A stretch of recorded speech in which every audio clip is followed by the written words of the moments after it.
Nau mai hoki mai and welcome back to Breakfast. It is 19 to 7. Chinese Premier Li Qiang is in the country this week on a diplomatic visit, and New Zealand's Uyghur community is calling on the Prime Minister and the Foreign Minister to use this opportunity to press Premier Li on China's alleged human rights abuses.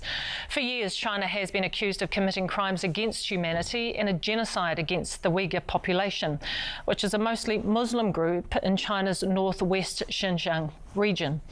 It's widely believed China has detained more than 1 million Uyghur, forcibly sterilised Uyghur women to suppress the population and attempted to destroy the group's culture.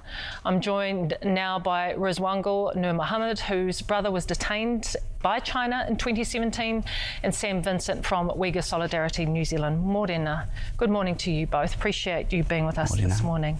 Rizwangul, 14 years, or around about 14 years you've been in New Zealand. You haven't spoken to your family in a couple of years. No. So what's the situation there? I haven't spoken to my mother, let alone my brother, since 2017. I really don't know their situation, current situation. I don't know. My mother is already 70 years old. She will be 70 years old in August. I don't know her situation, mental or physical health. I don't know. I haven't heard anything about my brother since his detention in January 2017. So why haven't you heard from them? Why has there been no communication? Yes. I think there is at least two reasons. First is, of course, the China blocks any information that could leak out from that region to the outside. Another thing is that the families over there, if they have any connection with overseas, that could be a reason for their detention. The detention of your brother, did that come about after you spoke up? No. So do you know why he's been detained? We don't know the reason. Right. No, we don't know. What's it like for Uyghur back home in China? It was a beautiful society that I was born in and grew up there. Yeah, we did have a good neighborhood. Everyone knows each other and supportive. I got strong bond with my family, good relationship with my mother, brother. That's all lost now. I don't have any communication with my family, previous colleagues, friends. I have no connection with them anymore. If I have happiness in here, I can't share with them. If I have difficulties, I can't talk to them. At the moment, even in New Zealand or elsewhere, I can't enjoy shopping anymore, because when I see made in China, made in PRC, that makes me think about the tears and the blood of my people.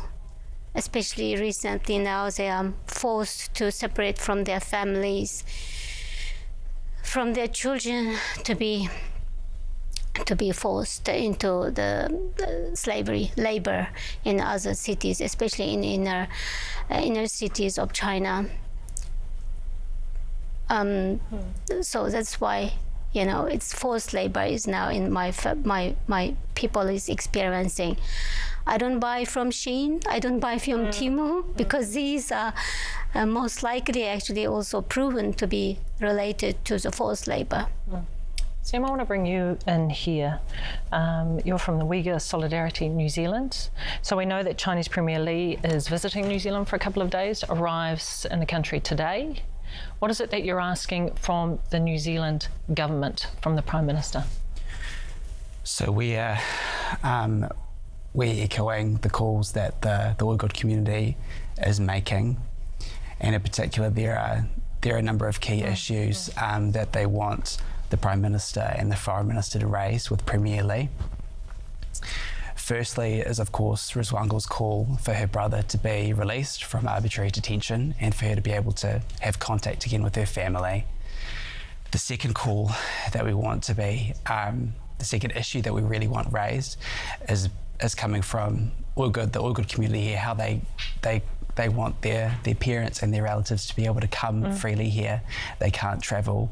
They had their passports confiscated en masse around 7 years ago, and they want to know when they'll be able to come here. The third key issue is about forced labour, as Rizwangul has been talking about.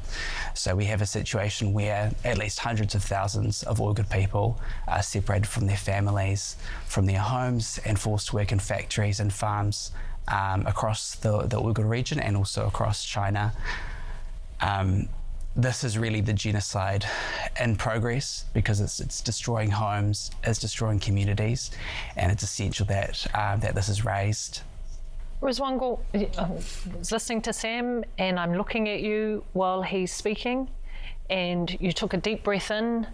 I mean, it's very hard for you to listen to this because you know that reality, right? Yes. What is your hope from this, with Premier Li coming here and the hope of the Prime Minister actually raising this? And I do note that the Prime Minister says he plans to raise China's human rights record with the Premier, although he only did say, I'll be raising all areas of difference that we have with China. Do you have, as I say, hope that this will be raised with the Premier, that it will be addressed? Yes, with our Prime Minister's words, I would choose to stay hopeful that he would raise and actually highlight these human rights abuses that our Uyghur people are experiencing. What is your expectation, Sam? When I look at the balancing act that the New Zealand government has to do in terms of China being New Zealand's largest trading partner, and we know that two-way trade is worth nearly $38 billion. So you're talking about that on one hand, and then you're talking about raising this situation with the Premier. So what's your expectation with the New Zealand government? We certainly expect that he will raise the issues, the key issues that are coming from the community. This genocide is impacting people like Rizwangul, a New Zealand citizen. There are victims of these crimes against humanity here in Aotearoa. He has to advocate for them. He has to. What would you say to the Prime Minister? Please raise the human rights abuses that my people are experiencing and highlight it. We know that he said that he would like to cover all areas. Is human rights abuses on the Uyghur people included in the areas that he would like to cover? And I would like to request that he should highlight it. He has the responsibility to highlight this one and take Chinese government accountable for its genocide against Uyghur people. Rizwangul Nurmuhammad and Sam Vincent, thank you both so much for being with us this morning. Thank you. Thank you.